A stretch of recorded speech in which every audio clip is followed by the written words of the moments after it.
Hello বন্ধুরা, দিদির রান্নাঘর ব্লগ চ্যানেলে সবাইকে স্বাগত।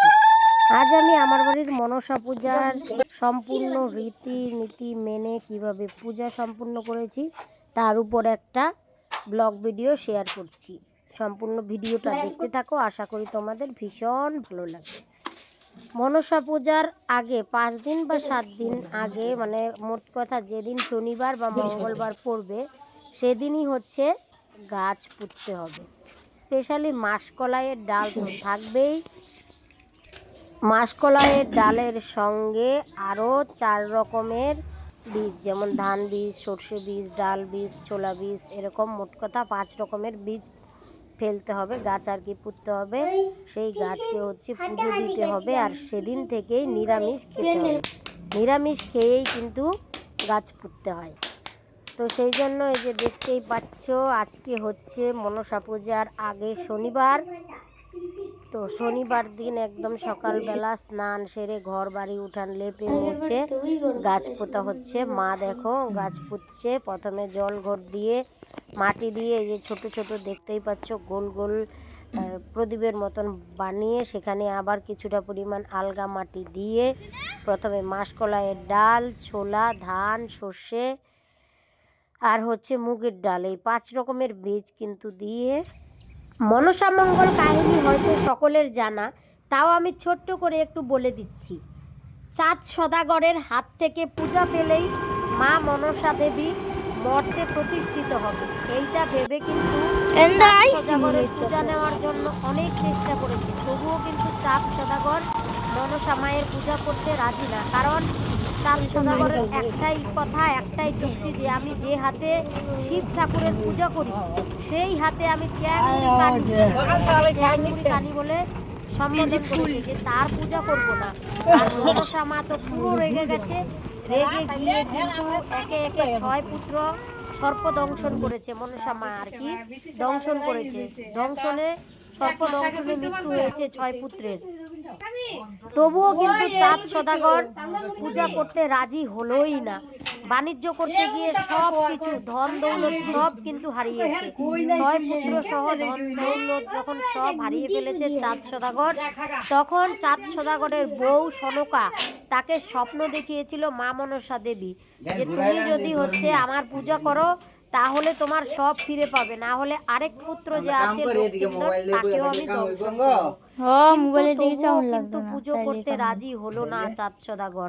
ওনার একটাই কথা, যে হাতে পুজি আমি শিব শঙ্কর সেই হাতে পুজিব না আমি চ্যাংমুড়ি। তো যাই হোক, শেষমেশ কিন্তু চাঁদ সদাগর জ্যোতিষ দেখে চাঁদ সদাগর সিদ্ধান্ত নিল যে লক্ষিন্দরের বিয়ের সময় সতী সাধ্বী স্ত্রীকে হচ্ছে বউ হিসেবে নিয়ে আসবে। তো বেহুলা, সেই বেহুলাকে মানে ঠিকঠাক করেছে বিয়ে করাবে বলে। তো বেহুলাকে পছন্দ করতে গিয়ে তার সতীত্ব প্রমাণ করতে গিয়ে চাঁদ সদাগর বলেছিল যে যে নাকি লোহার মাসকলাইয়ের ডাল সেদ্ধ করে ফুটাতে পারবে সেই হবে আসল সতী সাধ্বী নারী। তো এটা একমাত্র বিধান মনে হয়েছিল চাঁদ সদাগরের, তার জ্যোতিষী কথা শুনে বা কুলগুরুর কথা শুনে। তো সেই জন্যই কিন্তু বিয়ের আগে ওই লোহার মাসকলাইয়ের ডাল সেদ্ধ করে একদম যত রকমের পরীক্ষা নিয়েছিল সতী বেহুলা কিন্তু উত্তীর্ণ হয়েছে। তারপর সতী বেহুলাকে বিয়ে করিয়ে এনেছিল। তবুও কিন্তু মা মনসার হাত থেকে রেহাই পেল না চাঁদ সদাগর। বিবাহের দিন বাসর রাত্রেই কিন্তু লক্ষিন্দরকে সর্পে দংশন করে এবং সেও মারা যায়।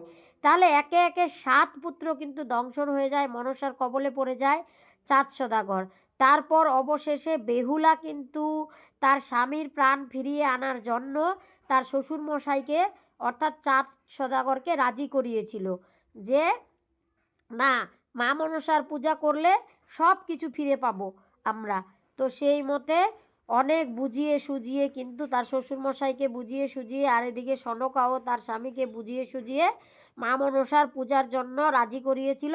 শেষমেশ চাঁদ সদাগর মা মনসার কিন্তু পুজো করেছে। তাও আবার বা হাতে, অন্যদিকে তাকিয়ে বা হাতে ফুল ফুল বেলপাতা সমর্পণ করেছে মা মনসার নামে, মা মনসা দেবীর নামে। এতেই মা মনসা সন্তুষ্ট হয়ে গেছে। আর তারপর থেকে মর্তে কিন্তু মনসা পূজার প্রচলন হয়েছে। এই গেল হচ্ছে মনসামঙ্গল কাহিনী। আমাদের বাড়িতে মনসা পূজাটাও কিন্তু অনেক দিন থেকে হয়। আমাদের জন্মের পরই মনসা পূজা হতো, তবে প্রতি বছর হতো না, 2 বছর হতো, 1 বছর বাদ যেত, 2 বছর হতো, 1 বছর বাদ যেত। তার কারণ পরপর 3 বছর হলে বার্ষিকী হয়ে যায়, মানে যতদিন বাঁচে ততদিনই করতে হবে। তো যাই হোক, এভাবেই চলতে থাকলো। যখন বড় হয়ে আমি যখন ক্লাস 3-তে পড়ি, তখন কিন্তু 2 বছর পুজো হওয়ার পরের বছর একদম এমন একটা সাপ, এটা একদম সত্যি ঘটনা, কোনো গল্প না। ঘরে এসে দেখি ঢুকে আছে, আর বেরোচ্ছে না, কোনো ভাবেই বের করা যাচ্ছে না। তো আমার পিসি ঠাম্মা ছিল, মানে আমার ঠাকুরদার বোন, ঠাম্মা বলেছে যে বের হয়ে চলে যাও, কোনো ক্ষতি করো না। প্রণাম করে আমরা বললাম পুজো করবো। তারপর থেকে কিন্তু একদম পুজো হয়েই আসছে, অনেক বছর হয়ে গেছে। মা মনসার পুজো একদম ভক্তি ভরে যথা সাধ্য মতন করার কিন্তু চেষ্টা করি। তো প্রতিবারের ন্যায় এবারেও কিন্তু আমাদের পুজোর আয়োজন চলছে। আগামী শনিবার তো গাছ পোতা হয়ে গেছে। তো আজকে হচ্ছে অধিবাসের দিন। অধিবাসের দিন কিন্তু ঠাকুর আনতে যেতে হবে। তো মা, আমার মেয়ে, ভাগনা হচ্ছে বেরিয়ে পড়েছে টোটো নিয়ে। তো এখন হচ্ছে কালকে তো পুজো হবে, মনসা পূজা, শাপলা লাগবে। তো সেই জন্য কিন্তু দেখো ওই যে এই পুকুরে আমার ভাগ্নি আর ভাগনা শাপলা আনতে গেছে। কালকে অত সকালে শাপলা কোথা থেকে আনা হবে, তাই কিন্তু ঠাকুর আনার সঙ্গে সঙ্গে শাপলাও নিয়ে আসবে, সেই জন্যই শাপলা উঠাচ্ছে। দেখো ভাগনা ভাগ্নিরা কিন্তু একদম আনন্দের সাথে, শুধু পূজার জন্য 2টা শাপলা না, বেশ কিছু শাপলা কিন্তু নিয়ে আসছে। তো শাপলা আর পদ্ম ফুলও কিন্তু দেখো নিয়ে আসতেছে। আর এই যে ঠাকুর দেখো অলরেডি টোটোতে তোলাও হয়ে গেল। ঠাকুর হচ্ছে বানায় আমার কাকাতো বোনের, খুব সুন্দর ঠাকুর বানায়। শুধু মা মনসা দেবী না, সব ঠাকুর বানায়। দুর্গা ঠাকুর, লক্ষ্মী ঠাকুর, এক কথায় যত ঠাকুর আছে সব ঠাকুর বানায়, তাও আবার ন্যায্য মূল্যে। তোমাদের যদি কারো কোনো ঠাকুরের প্রয়োজন হয় তাহলে তোমরা কিন্তু অর্ডার করতে পারো। আর যদি ঠাকুর, দুর্গা ঠাকুর, লক্ষ্মী ঠাকুর সহ কালী ঠাকুর যে কোনো ঠাকুর বানাতে চাও তাহলে কমেন্ট করো, কন্ট্যাক্ট নাম্বার পেয়ে যাবে। একদম সাধ্যের মধ্যে খুব সুন্দর ঠাকুর বানায়। এই যে দেখো পদ্মফুল নিয়ে আসা হলো, ঠাকুর নিয়ে সাবধানে করে বাড়ি আসা হচ্ছে। আস্তে আস্তে দেখো আমাদের প্রাকৃতিক গ্রাম্য দৃশ্য, চোখ যেন একদম জুড়িয়ে যাচ্ছে, মন ভরে যাচ্ছে। আর কচি ধান ক্ষেত একদম সত্যি দেখতে অপূর্ব লাগছে।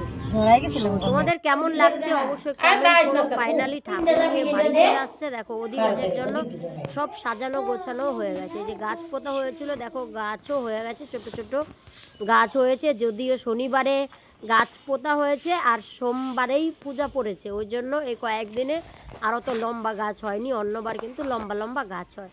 তো আমরা এই নতুন ঘরটাতেই পুজো করব। তোমরা তো জানোই যে আমাদের এখন নতুন ঘর বানানো হচ্ছে, বাড়িতে তেমন একটা জায়গা নেই। এই নতুন ঘরেই পূজা করব বলে একদম মা মনসাকে কিন্তু নতুন ঘরে ধান দিয়ে দেখো বসিয়ে দেওয়া হলো।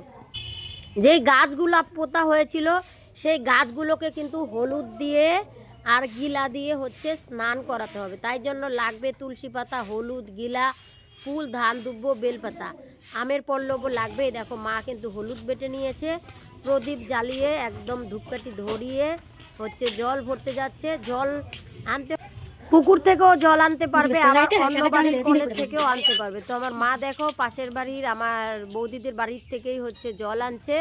তো কলকে আগে পূজা করে নিতে হবে, বাতাসা, পান, ধূপকাঠি এইসব দিয়ে তারপরে কিন্তু হচ্ছে জল নিতে হবে। দেখো পান দিয়ে পূজা দেওয়া হচ্ছে, তেল সিঁদুর দিয়ে কলকে, তারপরে মানে গঙ্গা মাকে আর কি পুজো করে তারপরেই জল ভরতে হবে। ফাইনালি দেখো কলকে পুজো দিয়ে মানে গঙ্গা দেবীকে পুজো দিয়ে জল ভরে নিয়েছে 1 ঘটি। এখন এইটা হচ্ছে এই জলের ঘটিটা হচ্ছে ঠাকুরের সামনে বসিয়ে ব্যাস অধিবাস করানো হবে। আজকে বিকেলে ছিল বৈষ্ণব সেবা। তো আমার মা কিন্তু বৈষ্ণব সেবা হলে একদম কখন যাবে এই ভাবনা। তো দেখতেই পাচ্ছ জল নিয়ে একদম দৌড়ায় চলে আসছে ঠাকুরের কাছে।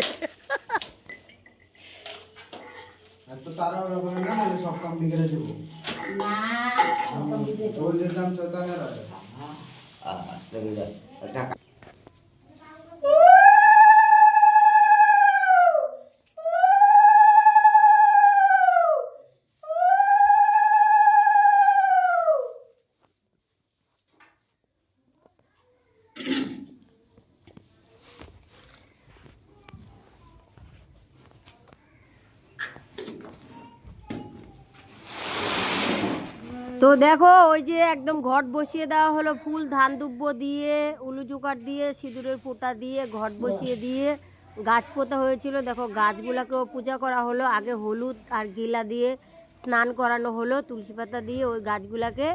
তারপরে হচ্ছে দেখো একদম পাশে বসিয়ে দেওয়া হলো ধূপকাঠি প্রদীপ জ্বালিয়ে। ব্যাস এখন উলু জোকার দিয়ে কিন্তু মায়ের বরণ শুরু হয়ে যাচ্ছে, অধিবাসের বরণ। আজকে তো খালি অধিবাস পর্যন্ত দেখালাম, গাছ পোতা থেকে অধিবাস পর্যন্ত। এর পরের ভিডিওতে দেখাবো হচ্ছে আমার বাড়ির মনসা পূজা কিভাবে সম্পূর্ণ হয়েছে, তার সঙ্গে ভোগের খিচুড়ি রান্না থেকে প্রসাদ বিতরণ, ঠাকুর বিসর্জন সহ। তো কেমন লেগেছে আজকের এই ব্লগ ভিডিওটা অবশ্যই কমেন্টে জানাও। আর মায়ের কাছে একটাই কামনা থাকলো, আমার বাড়ি তথা সকলের বাড়ি, এই পরিবারের সবাই যেন ভালো থাকে, সুস্থ থাকে। তোমরাও সবাই ভালো থেকো। আজকের ভিডিওটি ভালো লাগলে তোমরা অবশ্যই চ্যানেলটাকে সাবস্ক্রাইব করে পাশে থেকে নতুন নতুন ভিডিও পেতে উৎসাহিত করো।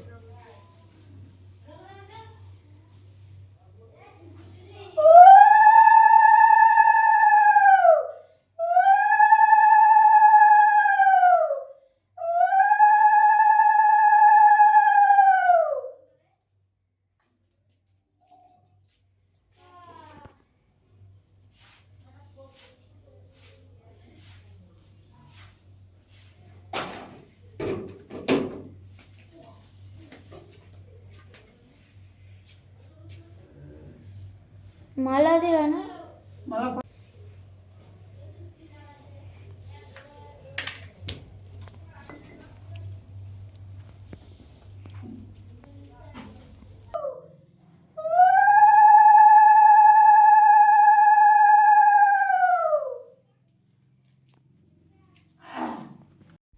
তো বন্ধুরা, আপনাদের